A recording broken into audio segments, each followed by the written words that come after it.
Tudo bem, gente? Acabando o fim do ano, então. Umas pessoas felizes, outras tristes, né? Tem gente que não gosta do Natal. É sobre isso que nós vamos falar hoje, tá?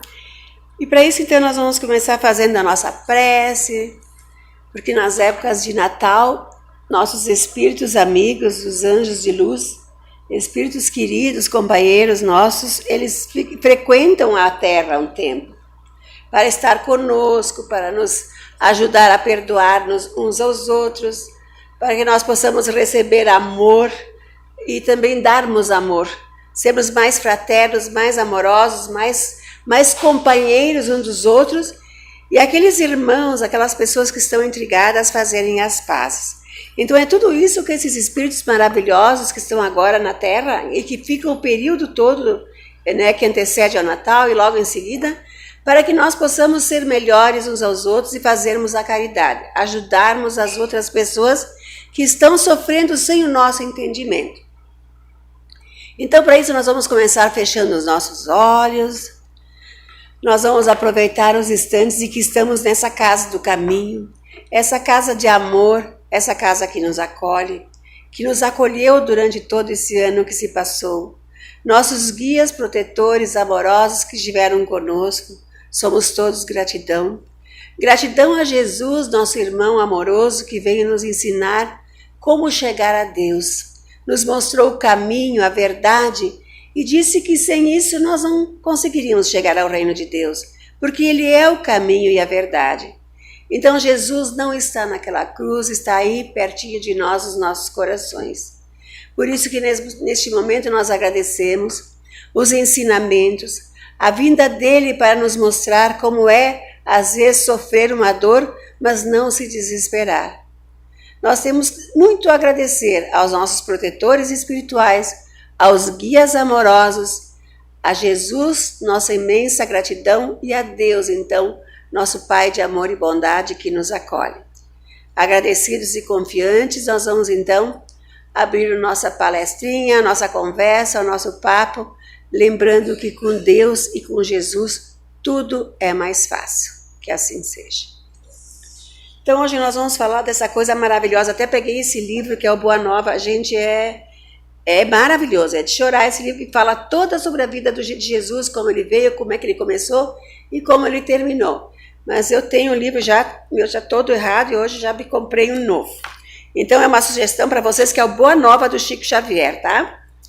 Então, quando Jesus estava para vir à Terra, o povo era bastante belicoso, havia muitas guerras, havia muitos conflitos, havia um monte de gente desencarnando, né? Porque o povo se odiava uns aos outros, ainda não tinha aquela ideia do amor no coração, porque eles ainda estavam sob o jugo que era olho por olho, dente por dente, e não havia essa coisa se tu ganhar um tapa na face esquerda, da direita, assim como Jesus nos explicou.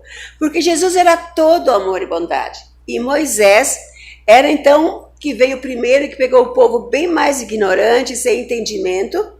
E quem não conhece a história de Moisés fala que ele tentou tirar o povo dele, né, sob o jugo dos egípcios, e levou os hebreus para uma terra prometida. Só que o povo ainda era incrédulo, não tinha entendimento. E quando ele se ausentou um pouco da tribo, ele sobe uma montanha para receber o decálogo, que são as pedras, os 10 mandamentos. E quando ele volta, ele fica lá naquele monte, lá rezando, orando a Deus, ele volta e vê que as pessoas que ele estava ajudando e conduzindo construíram, né, por falta de fé, por falta de compreensão, por sempre querer o ouro, todo o ouro que as pessoas tinham, eles fizeram um monte e construíram um bezerro para adorar. Veja, enquanto ele recebia as pedras, né, com os 10 mandamentos, que não deixa de ser o basileis, né, eles acabavam então não tendo essa fé. E então ele ficou muito sentido com isso, né? Porque era um povo ignorante naquela época, era um povo sem entendimento. Se Jesus tivesse vindo na época de Moisés, ele não teria conseguido colocar a Boa Nova. Porque aí precisava a vinda de Moisés, que era um pouco mais severo, mais grotesco, para que tivesse o momento de Jesus vir. Então Moisés é a primeira revelação, Jesus, a vinda de Jesus, a segunda revelação, e a terceira revelação, ele mesmo dizia, chegará um dia aquele Espírito que vai colocar as verdades sobre a terra, porque ele falava por parábolas. E nós espíritas temos a plena convicção que a terceira revelação é o advento do Espiritismo. Porque não teve outro jeito de trazer a boa nova de Jesus sem que os próprios apóstolos e os irmãozinhos que tentavam fazer isso não fossem levados à morte. Então eles podiam matar umas pessoas aqui, mas não podiam matar o espírito. Aí a coisa eclodia em outro lugar. Lá tentavam perseguir, matar, eclodia em outro lugar. Enfim, matavam-se os homens, mas não se matava a ideia e o espírito da verdade, que é a vinda do Cristo. Mas então eu vou ler aqui um trechinho desse livro que é muito bacana, que fala inclusive de que para que Jesus pudesse chegar à Terra, vocês imaginam uma Terra perturbada, cheia de espíritos do mal, cheia de espíritos de guerra, que a única coisa que eles queriam era exterminar-se uns aos outros. Eles foram tirados por um tempo para que Jesus pudesse vir nessa energia, nessa egrégora pesadíssima que é a Terra. Porque ele é um espírito de luz e para chegar aqui ele sofreu 1000 anos de preparação para poder ter esse tempo aqui na Terra e nos mostrar o caminho de chegar, né, ao Mestre. E o que aconteceu então? Muitos espíritos foram retirados da Terra para que houvesse então a chegada do Mestre num momento mais de paz, mais de amor. E os historiadores não perceberam na chegada da época de Augusto, que era o rei da época, o século do Evangelho da Boa Nova. Esqueceram-se de que o nobre Otávio era também homem e não conseguiriam saber que no seu reinado a esfera do Cristo se aproximava da terra numa vibração profunda de amor e de beleza. Acercavam-se de Roma e do mundo não mais espíritos belicosos como Alexandre ou Aníbal, porém outros que se vestiriam dos andrajos dos pescadores para servirem de base indestrutível aos eternos ensinos do Cordeiro. E emergiam nos fluidos do planeta os que preparariam a vinda do Senhor e os que se transformariam em seguidores humildes e imortais dos seus passos divinos. É por essa razão que o ascendente místico da era de Augusto se traduzia na paz e no júbilo do povo, que instintivamente se sentia no limiar de uma transformação celestial. Ia chegar à Terra o sublime emissário. Sua lição de verdade e de luz ia espalhar-se pelo mundo inteiro, como chuva de bênçãos magníficas e confortadoras. A humanidade vivia então o século da Boa Nova. Era a festa de noivado a que Jesus se referiu no seu ensinamento imorredouro. Depois dessa festa dos corações, qual roteiro indelével para a concórdia dos homens ficaria o Evangelho como o livro mais vivaz e mais formoso do mundo, constituído a mensagem permanente do céu entre as criaturas em trânsito pela terra, o mapa das abençoadas altitudes espirituais, o guia do caminho, o manual do amor, da coragem e da perene alegria. É para que essas características se conservassem entre os homens, como expressão de sua sábia vontade. Jesus recomendou aos seus apóstolos que iniciassem o seu glorioso testamento com os hinos e os perfumes da natureza, sob a claridade maravilhosa de uma estrela a guiar reis e pastores, a manjedoura rústica, onde se entoavam as primeiras notas do seu cântico de amor, e o terminasse com a luminosa visão da humanidade futura, na posse das bênçãos de redenção.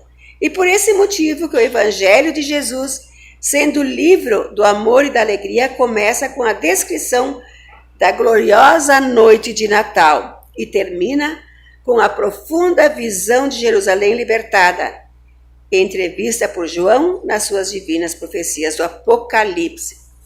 Então, meus amados, vocês sabem que nós estamos vivendo umas épocas muito difíceis, não é verdade? As pessoas, vejam, nós estamos agora, nós estamos assim, até o ano de 2019 estávamos no calendário maio até 2012. Jesus nos deu mais 7 anos de moratória, para que isso completasse essa era toda, até 2019. Segundo Chico Xavier, no livro Não Será em 2012, ele mostra para nós que em 2019 nós iríamos enfrentar diversas situações, que foi já descrito no Apocalipse de João. Então nós sabemos que nós estamos em umas épocas muito difíceis, porque essa é a última chance que nós temos de nos tornarmos bons. Porque Jesus veio, mostrou qual é o caminho que nós temos que chegar até Deus, mostrou que nós temos que ser humildes, simples e amorosos, perdoar os irmãos que nos ofendem, pedir perdão, aquele que perdoa é muito maior do que aquele que não perdoa. Então Jesus nos mostrou tanta coisa linda que hoje em dia as pessoas não lembram de Jesus. O que as pessoas comemoram no Natal? É uma coisa de comércio. Nós podemos ver que o Natal, quando nós éramos menores, a gente se reunia com a família. Era o menino Jesus que ia nascer. As famílias antigas, pelo menos no meu tempo, nós íamos até na igreja aqui de Lourdes, porque até aquela missa da meia-noite do Natal, que ia nascer o menino Jesus, nós éramos muito mais religiosos e amorosos do que agora.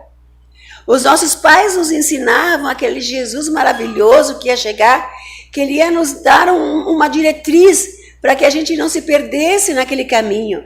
Quem seguia Jesus não se perderia. E as pessoas que aprenderam isso com seus pais, que agora a gente já não vê mais tanto isso, elas seguiram firme e levaram os seus filhos nessa caminhada. Existe um Jesus que nos apoia, existe aquele menino Jesus que nasceu e que veio para nos mostrar que ele sofreu e ele não tinha nada para sofrer. Jesus era um espírito puro, ele não precisava sofrer o que ele sofreu, mas ele sabia o que ia acontecer com isso. Mesmo assim ele não retrocedeu, ele continuou mesmo sabendo que ele ia ser morto na cruz. Vocês acham que se Jesus tivesse desencarnado com uma flechada, com uma coisa, ia ser a mesma coisa?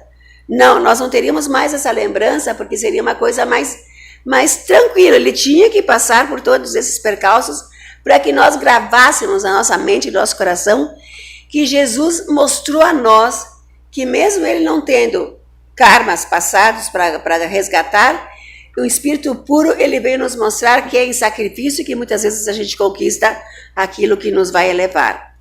Então vejam, Jesus ia vir à Terra. Os essênios, que é onde Jesus passou a maior parte, até os 12 anos, ninguém sabe onde Jesus estava. Ele ficou um tempo aí meio assim, escondido pelos essênios, aprendendo uma porção de coisa, para depois já implantar o reino de Deus, a sua boa nova. Mas quando Jesus, então, ia nascer, houve muitas colocações, porque estavam sendo colocadas que iria nascer o rei, que iria comandar todos aqueles reinados que tinha naquela época. E os reis daquela época ficaram indignados. Eles não podiam permitir que chegasse alguém que eles destronasse, tirasse-lhe os tronos, tirasse-lhe as riquezas do seu povo e botaram na cabeça que não podia deixar esse rei nascer. O que fizeram? O rei Herodes mandou cortar as cabeças de todas as criancinhas, porque eles não sabiam quem ele era, né? Até 2 aninhos, mataram todos os bebezinhos, iam nas casas e primeiro deixavam uma marca para dizer que lá tinha criança. E depois, quando chegaram os soldados, eles cortaram as cabeças de todos os bebês. Então, Jesus, o que aconteceu? Eles foram avisados antes que isso ia acontecer. Jesus ia nascer. Maria estava grávida. José, e só tinha um burrinho. Começaram a fugir uns dias antes para salvar Jesus dessa chacina. E Jesus, então, muitos dizem que foi no Egito, até estive lá, mostraram onde a família cristã se escondeu. Aí depois nós estivemos lá em Israel, disseram que Jesus tinha se escondido lá, não se sabe ainda direito. Mas enfim, Jesus estava para nascer, Maria tinha que fazer ligeiro, e eles não encontraram lugar para se estabelecer naquele momento que Jesus, né, crucial que Jesus ia nascer. E aí Jesus nasce, e eles encontraram lugar, nós sabemos aonde? Numa estrebaria, né, com animais. É ali que Jesus nasce, e no meio de quê? De animais, e num lugar humilde, mais humilde que isso, acho que é difícil, né? E acabou então nascendo Jesus naquele lugar, protegido daqueles que o queriam exterminar. Quando Jesus nasce, vem do alto assim, uma grande estrela aonde ele estava. Que essa estrela que foi a que guiou os reis magos para que pudessem conhecer aonde estava então o nosso Jesus amado. E aí eles chegaram naquela estrela, ofereceram a ele os presentes, né? Ouro, mira, não me lembro mais o outro, e para ele, então estavam ali para abençoar a chegada de Jesus. E Jesus, então, depois de um tempo, eles voltam, depois que passou todo aquele tremor, eles voltam e Jesus começa a sua caminhada rumo a ser o nosso mestre, que até hoje ele é. Ele passa um tempo com Maria, claro, pequenininho, né? E João, seu primo, que é João que foi tirado da sua cabeça, né? A mulher de um rei pediu o que ela queria, que ele amava, que ela era linda. Aí eu quero a cabeça de João. Lá fez ele, levou a cabeça de João, que depois ele volta como Elias. Que aí o povo dizia que o dia Elias viria, mas onde que estava Elias? Elias veio e eles mataram. Ele era João. Então a gente vê que as pessoas não tinham a verdade com eles.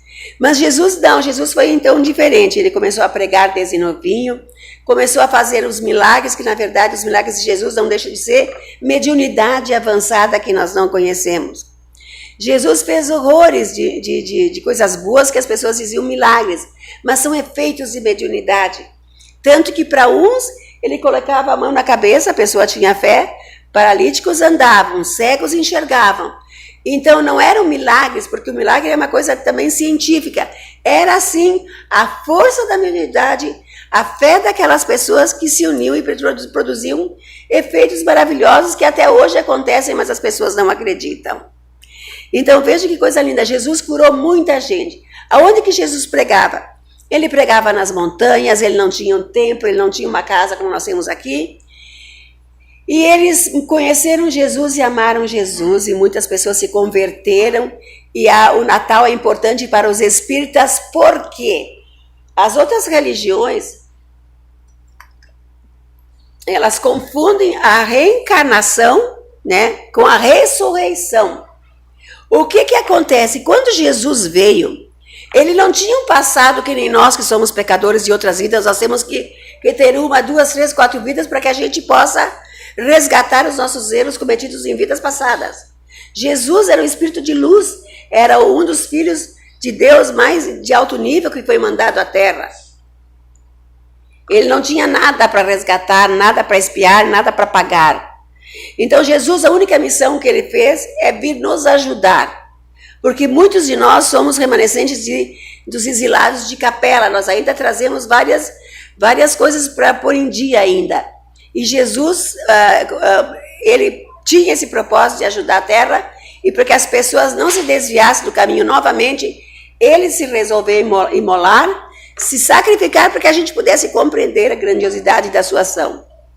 O que acontece? Jesus desencarna daquela forma, né? Ele sofreu muito antes de morrer, porque ele sabia o que ia acontecer. Ele sobe, fica um tempo lá no Morro das Oliveiras e fica lá e chora. Ele chora porque ele sabe que o cálice dele é amargo.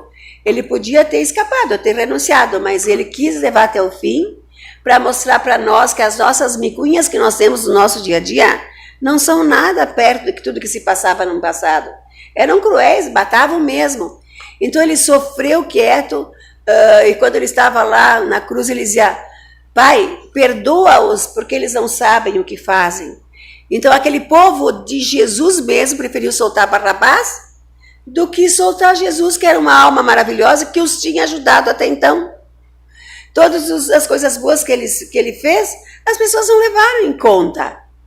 E Jesus passou maravilhoso por nós, deixou ensinamentos que até hoje, 2023, nós não esquecemos, nós estamos aqui falando dele novamente. E Jesus não está na cruz, não está lá com aquela coroa de espinhos na cabeça. Jesus está conosco. Inclusive ele diz assim, e deixou essas palavras: quando 2 ou mais pessoas estiverem reunidas em meu nome, eu estarei entre elas. Nós não o vemos, mas ele está conosco, nós podemos senti-los. Nós vamos senti-lo quando a nossa alma for mais limpa, quando nós tivermos mais perdão para oferecer, quando nós entendemos que nós estamos aqui na terra de passagem e todos esses bens materiais não vão nos acompanhar. Nós vamos entender o que Jesus dizia quando o reino de meu Deus, o reino de meu Pai. Aonde que está o reino do Pai? Lá em cima. Mas a terra gira. Como é que está lá em cima? Ele não pode estar embaixo, né? Não existe o em cima e embaixo. O que a gente quer dizer? Elevação moral. E o reino de Deus está dentro de nós. Nós é que temos que ser melhores, fazer a caridade, deixar alguém feliz com a nossa presença. Se alguém está precisando de ajuda, oferecer ajuda. Quantas pessoas que estão desesperadas, que precisam de um apoio, às vezes eu preciso dos bens materiais, mas preciso de ajuda de uma palavra. Quantas vezes eu vejo na rua o pessoal lá oferecendo as coisas e as pessoas chegam e fecham o vidro, não querem nem ver as pessoas. Meu Deus, eles são seres precisando de nós. O que custa se tu não tem dinheiro? Dá um sorriso, cara, agora não tenho nesse momento. Mas olha para ele, é um ser humano que está ali. Nós temos que ter uma visão diferente porque nós trocamos de lugares. Se nós estamos nessa encarnação numa situação melhorada, pode ser que em vidas passadas nós já vivemos uma situação pior. Agora merecemos estar um pouquinho melhores. Mas se nós não nos comunicarmos com as pessoas que são a nossa família, a família de Deus, poderemos vir numa vida futura sem muitas posses, sem nada, às vezes pedindo nós daí. Então nunca se maltrata os outros, nunca se ofende, nunca se humilha. Porque são nossos irmãos precisando da nossa ajuda. Não importa se a encarnação desses agora é um resgate cruel, porque eles fizeram A, B, C, coisa. Isso não importa, só a Deus pertence. Nossa obrigação é ajudar. Existem várias entidades precisando de ajuda. Outro dia nós fomos fazer biscoito para ajudar as crianças. Nós temos 80 crianças do Portal da Luz que nós ajudamos. E nós precisávamos de gente para nos ajudar a fazer os biscoitos. As meninas estavam lá prontificadas.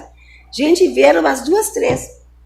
Então as pessoas têm que aprender a dar, porque quando chegar no mundo espiritual, sem nada na malinha que a gente leva, que não é o corpo, não é as nossas joias, não é nada disso, e sim as coisas boas que nós fizemos, se nós chegarmos com a nossa malinha vazia de boas ações, nós estaremos fritos. Aí é ruim, porque nós temos que deixar algumas coisas positivas, que nós fizemos por nós, não os outros que doaram. A nossa vontade ajudou. Esse é o verdadeiro espírito de Natal. Que eu ame o Natal, que é onde a gente, eu não gosto do Natal, e se atira depressivo. Gente, o Natal não veio para te ganhar presente. O Natal não é do Papai Noel. O Natal é amor, é entrega, é perdão, é me ajuda, eu ajudo. Esse é o espírito do Natal que o Espiritismo prega. Até as crianças lá, eu prefiro que eles façam a apresentação do menino Jesus. Nós fizemos o finalizado com isso. Não havia, Papai Noel veio lá no final para distribuir bala para as crianças brincar, mas eles fizeram um teatro sobre Jesus, porque nós temos que mostrar às nossas crianças, se não ganhar o tênis daquela marca, gente, isso não é o espírito de Natal. Por isso que as pessoas às vezes ficam depressivas, porque o vizinho compra porque eu não posso, porque a pessoa tem aquela roupa porque eu não posso, não tem nem tempo às vezes de usar, pega aqui uma cadeira mais cara, depois não tem nem tempo para sentar nela. Gente, as pessoas perdem a noção, por isso que nós estamos vivendo num mundo bastante difícil. Quanto mais materializado nós somos, mais tempo nós vamos ficar grudados aqui nessa terra, que é um planeta ainda triste. E quanto mais espiritualizados, mais desligados na matéria nós somos, mais nós vamos subir e nos elevar. Que a verdadeira riqueza não está aqui, está do lado de lá. Jesus veio nos mostrar isso, e eu adoraria que vocês estivessem hoje com esse pensamento que eu estou. Que coisa linda no Natal. Não importa se a pessoa, no caso, botou enfeite de que ela queira de Papai Noel, mas o que importa é o que nós sentimos dentro de nós. Se os nossos familiares não estão aqui, que nós podemos vê-lo, tocá-lo, eles não sumiram, eles estão no mundo espiritual olhando para nós. E eles nos visitam, eles estão junto conosco nesse momento do nosso encontro com a família. E quantos pais e mães adorariam ver os irmãos todos unidos novamente? Quantos pais verem os filhos intrigados e que nem se cumprimentam? Vocês imaginem a tristeza deles. E os nossos anjos protetores também se sentem entristecidos quando eles não conseguem colocar na nossa cabeça dura que nós somos espíritos de passagem.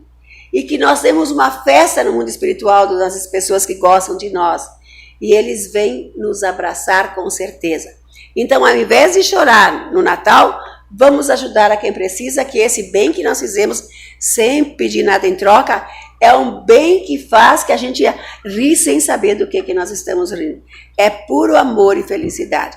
Eu fui buscar a cartinha no correio, já entreguei, toda feliz, fui caçar o que aquela mulher queria, que não era fácil de achar, mas achei. Eu acho que quando a gente abre o coração para os outros, nós deixamos espaço para que Jesus esteja conosco, tá bom?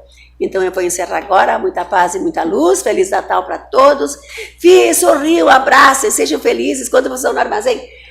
Feliz Natal, quando vocês entrarem no elevador, Feliz Natal. Se as outras pessoas não dizem, problema delas. Nós temos que mostrar que nós amamos Jesus e que o Natal não é presente, e sim a presença dos espíritos maiores entre nós. Sabe lá que anjos lindos que estão aí e nós nem nos lembramos quem é. Pelo menos vamos abraçar, tá bom? Então vamos encerrar agora com o nosso passe, né?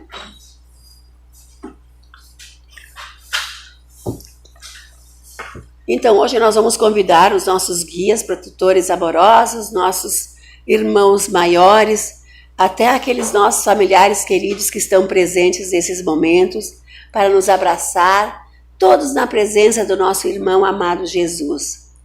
Que esse espírito do Natal nos inspire a ser cada vez melhores, que possamos olhar para o pobre na choupana, e mesmo aquele rico que é pobre de amor, que nós possamos dar um sorriso, uma boa tarde, uma boa noite. Nós lembramos que há os presos nas cadeias, que há a miséria maior, é a miséria do orgulho, é a miséria da mentira, é a miséria de se aproveitar dos outros irmãos. Que nós possamos orar por eles, orar por esses políticos que não entendem isso, para que mais amor nós possamos também receber dos espíritos maiores. Pedimos a Deus que proteja todos os nossos lares, os nossos familiares, que proteja os irmãozinhos que estão doentes nos hospitais, que haja mais amor nos acidentes nas estradas, que os protetores do bem possam nos auxiliar, e que esse Natal seja lindo de amor, que a gente consiga olhar para as outras pessoas com olhos de caridade, de amor e de fraternidade. Muito obrigada, Deus de amor, por ter enviado Jesus, esse irmão maior que nos fez tanto bem. Te agradecemos de coração, amor, amor e amor. Sinto a emoção neste momento e espero que isso carregue vocês de carinho, de bem-estar, de boas aventuranças e de boa nova. Muita paz e muita luz a todos. Que assim seja.